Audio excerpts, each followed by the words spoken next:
together. Oh my god, I think you've shown me this. My ears. Difficulty eating New York pizza. Think of the best place you can get an amazing slice of pizza. Just the best, juiciest, most delicious slice you could think of. Where on earth is that slice? That's right. Italy. New York. It's New York. Italy. Dude, He said Italy. recently, Kelly and I set up a trip to go see friends in New York. This is Kelly, by the way. I don't think I've introduced her to you yet. Kelly, meet subscribers. Subscribers, meet Kelly. We're gonna go see friends. It's very exciting. Yet there was one thing I had on my mind for this trip. Pizza. I see in media all over the place. Hey, New York slice this, New York slice that. I'm walking here. So I created this image in my head. I'm like, wow, New York slice pizza must be like the best pizza ever. And now I am landing in a place where that pizza... Okay, look, here's the thing. A lot of people overhype the New York pizza. One thing I don't like about quote unquote like New York pizza is that sometimes, especially when you go to Manhattan, it's very overpriced. And then when you can go to Two Bros and get a slice for $1, there's locations in Manhattan where they're trying to charge you $4 to $5, even maybe $6 for a fucking cheese pizza slice, not even pepperoni. And they be tasting the same. Like, if I'm gonna keep it a stack on you, maybe some pizzas taste a little bit different. Maybe some of them have a little bit more of that oregano seasoning. But realistically, at the end of the day, pizza is pizza.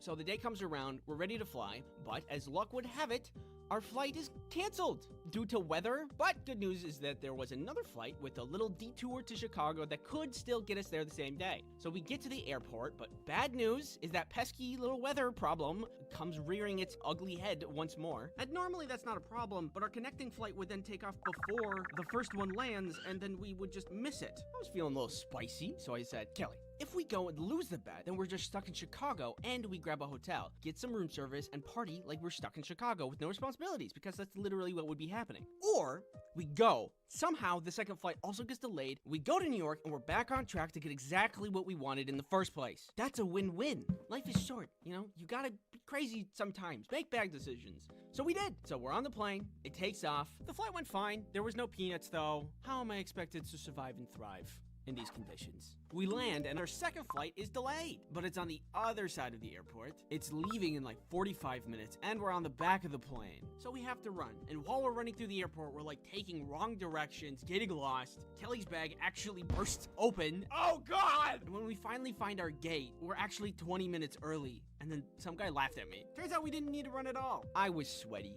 tired, embarrassed, but you know, I didn't care. Pizza's on the way. I feel great. And the trip isn't even over. Wait, he's doing all this just to get a fucking pizza? Yet. The plane had even more complications. He gonna be disappointed. Hold on, I need to be somewhere. I'll be right back. This video is sponsored by Keep. Keeps have survived. Here's what to keep your life. And he's like, hey guys, if we fly out tonight, we might just land in DC. Which, you know, not what I paid for, but I guess it is the preferable option, all things considering. Eventually, things cleared up. He's like, okay, let's go. But then there was like a shift change in the pool crew, so nobody was present to move the plane to the tracks runway. So we were just stuck. Like, this whole trip just to get to New York was exhausting. Eventually, the plane flies in New York. The turbulence wasn't too bad. We do land alive. After we land, we try to take a taxi. And I always get scammed because I was too tired to realize there was just some random guy trying to charge people several times higher than actual taxi rates to drive people into the city. Then we got suspicious and just went on a normal taxi. It's 3 a.m. We get to the apartment and beat to the bone. But you know what? Pizza's on the horizon. So the following day, immediately, the first thing I see when I get All right, here we go. The meat and potatoes. outside, we see a lizard on a leash. There's people everywhere, and everybody's hot. It's insane. The most I can dress up is like a shirt, maybe break out my nice jeans if we're really going out. But the people in New York, they're like two ends of this fashionable spectrum. They're either fashionable gods that just walked off the runway, or they just like got run over, which can also be considered fashionable. Generally, wherever you walk in New York, you're walking over trash, but then you turn to your right and it's the most pristine, pure store that you've ever seen. It was the most contrasting place I've ever been in my life. There was no middle ground for anything. But all in all, I'm really charmed by New York. And it took a couple days after we arrived. But we think after a day of touring, maybe let's get some drinks and then go eat that pizza. Get that New York slice. And I'm ready for it. We find this pizza place. almost literally a hole in the wall, and it's everything I imagined. There was this good amount of wear and tear, no door, and no wider than 2 people laid sideways. Look at the signage on this thing. I immediately fell in love. I got myself 2 slices and a Dr. Pepper, and the wait is finally over. I finally get to take my bite. Let me explain this flavor to you. The cheese tasted stale. There was a subtle hint of cardboard in every... First mistake. First mistake, this isn't even Two Bros. Look, I could already tell what type of pizza store that he went to. He went to a knockoff to Two Bros. Two Bros Pizza, that's not Two Bros. He went to another pizza store that's trying to copy Two Bros' 99-cent pizza. Because the only person in New York City, especially in Manhattan, that's doing Two Bros pricing, 99-cent slices, is Two Bros. So anybody else doing that shit is a knockoff of Two Bros. So first mistake is you went there. You didn't even go to Two Bros, or you didn't even go to like a legit pizza shop, like the expensive ones. Like we're talking about Tony's. Because I think like the expensive pizza locations in Manhattan, they're called Tony's Pizza. You went to a run. Yo, the second he showed the store, I already knew he made a mistake. Look at the store. On this thing. I immediately fell in love. Than 2 people. Look at this shit. This store is like,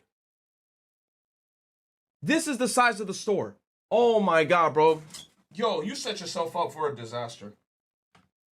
You set yourself up. People laid sideways. Look at the signage on this thing. I immediately fell in love. I got myself 2 slices and a Dr. Pepper, and the wait is finally over. I finally get to take my bite.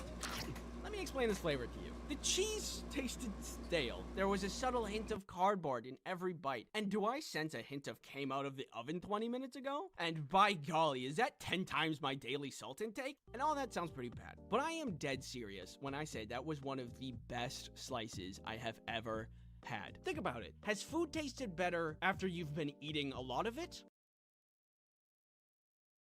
It's a placebo. It's a placebo effect in his mind because he's constantly telling himself this is New York pizza, when he know damn well he got some dusty shit. Or after a great amount of effort. And so, like, I guess what I'm trying to say, it's not really about the destination. It really is about the friends you make along the way. Nah, I'm just kidding. I just really like salt.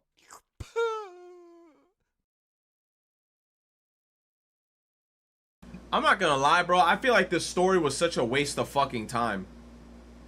Afro, don't send me this guy ever again. I want my 6 minutes back. That was the most pointless, waste of time story that I'm never gonna get back. I'm never gonna get those 6 minutes back, bro. I'm so dead ass.